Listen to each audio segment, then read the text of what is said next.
Assalamualaikum warahmatullahi wabarakatuh. Halo anak-anak, bagaimana kabar hari ini? Semoga tetap sehat dan baik-baik saja di rumah. Jangan lupa selalu cuci tangan dan selalu pakai masker ketika keluar dan menaati protokol kesehatan. Baik, kita akan melakukan kegiatan pembelajaran dengan jarak jauh. Maka dari itu, saya minta silahkan disimak video ini dari awal sampai akhir.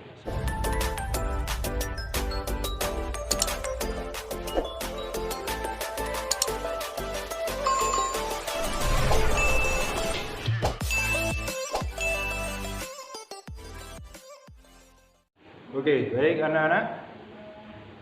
Pada hari ini kita akan belajar tentang indahnya saling menghormati, yaitu pelajaran kelas 6 semester 1 pembelajaran 1. Tapi sebelum kita mulai kegiatan belajar ini, mari kita mulai dengan berdoa. Semoga apa yang kita harapkan, apa yang kita pelajari menjadikan ilmu yang manfaat di dunia dan di akhirat.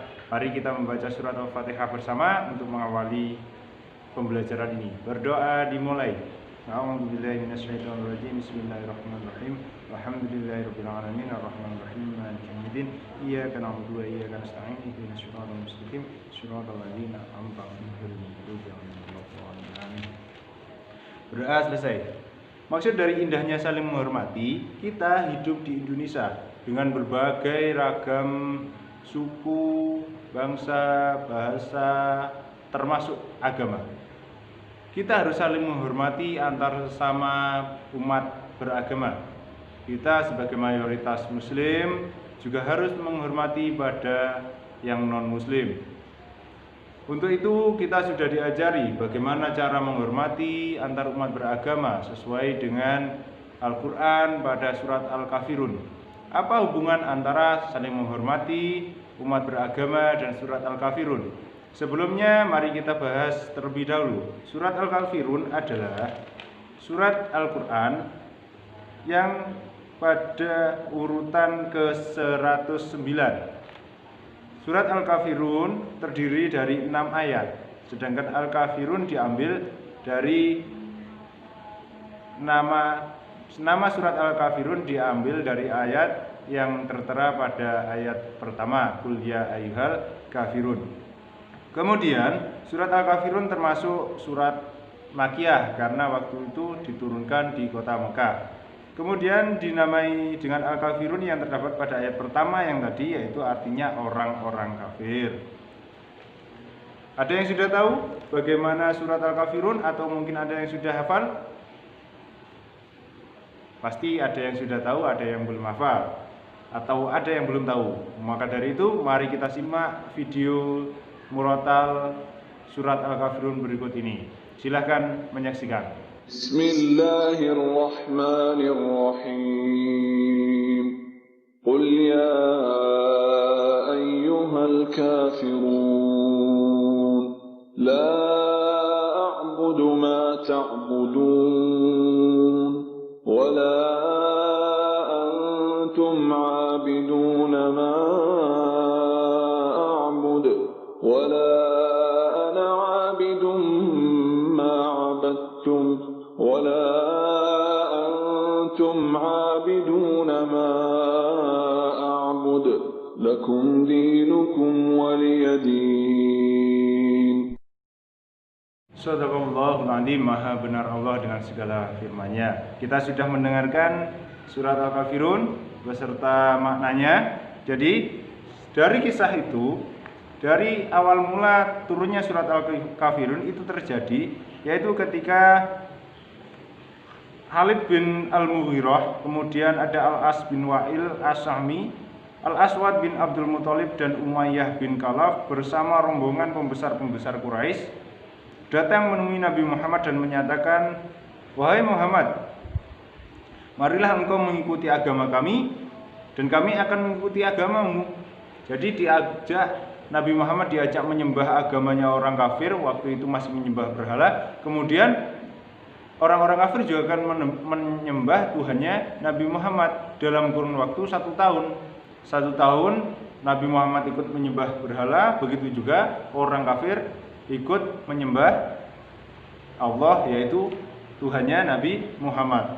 Kemudian Nabi Muhammad menjawab, aku berlindung kepada Allah dari mempersekutukannya.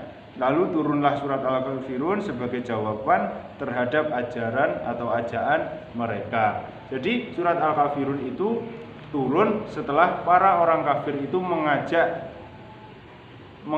tukar agama untuk Nabi Muhammad untuk menyembah berhala, kemudian para kaum kafir Quraisy juga menyembah Allah atau Tuhannya Nabi Muhammad.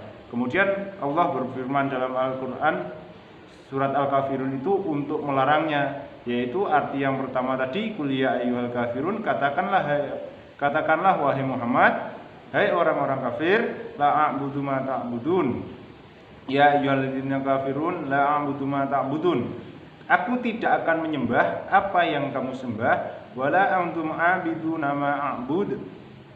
Dan kamu bukan penyembah Tuhan yang aku sembah, yaitu Allah. Wala ana 'abidum ma abadtum.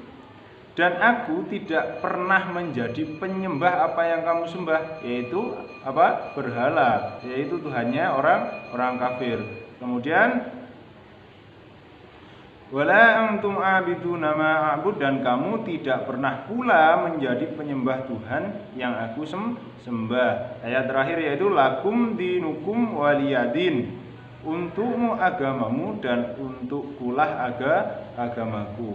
Jadi waktu itu Allah memerintahkan kafir tetap agama kafir dan umat Islam tetap menyembah Allah. Jadi di situ saling menghormati, tidak ada paksaan. Orang kafir harus menyembah Nabi Muhammad dipaksa menyembah berhala, tidak mau. Itu suatu bentuk saling menghormati atau toleransi. Itu tadi tentang isi atau makna surat Al-Kafirun. Dari makna surat Al-Kafirun tadi kita lebih mendalami bahwa pernyataan bahwa Tuhan yang disembah Nabi Muhammad dan pengikutnya yaitu umat Islam bukanlah yang disembah oleh orang-orang kafir, karena sifat keduanya berbeda. Kemudian yang kedua menjelaskan bahwa cara ibadah yang dilakukan oleh Nabi Muhammad umat Islam tidak sama dengan cara beribadah yang dilakukan oleh orang-orang kafir. Jadi cara ibadahnya juga beda. Kemudian tidak ada kerjasama dalam hal iman dan ibadah. Toleransi umat beragama hanyalah saling menghormati dan tidak mengganggu pemeluk agama lain. Dalam beribadah tidak boleh ada kerjasama dalam ibadah. Kita hanya diperbolehkan kerjasama dengan orang-orang kafir dalam urusan dunia. Lalu bagaimana kita menghormati sesama umat antar umat beragama? Cara menghormatinya kita tetap saling menyapa, saling berhubungan baik, saling tolong menolong. Namun dalam masalah agama, masalah keimanan dan akidah, kita tidak boleh bekerja sama atau kita harus sesuai dengan aturan syariat agama Islam itu sendiri. Jadi itu isi kandungan dari surat Al-Kafirun. Baik anak-anak, itu tadi pembelajaran tentang saling menghormati dan isi kandungan surat Al-Kafirun. Maka dari itu pembelajaran hari ini sudah selesai. Jadi saya minta dipelajari tentang surat Al-Kafirun, didalami tentang maknanya dan kita terapkan di kehidupan sehari-hari. Sebelum kita mengakhiri kegiatan pembelajaran ini, mari kita membaca doa bersama, yaitu surat Al-Fatihah. Semoga ilmu yang kita dapatkan menjadi ilmu yang manfaat di dunia wal akhirah. Berdoa mulai. A'udzubillahi minasyaitonir rajim. Bismillahirrahmanirrahim. Alhamdulillahirabbil alamin arrahmanir rahim maliki yaumiddin. Iyyaka na'budu wa iyyaka nasta'in. Ihdinas siratal mustaqim. Siratal ladzina an'amta 'alaihim ghairil maghdubi 'alaihim waladdallin. Amin. Berdoa selesai. Mungkin itu yang dapat saya sampaikan. Saya akhiri, wassalamualaikum warahmatullahi wabarakatuh.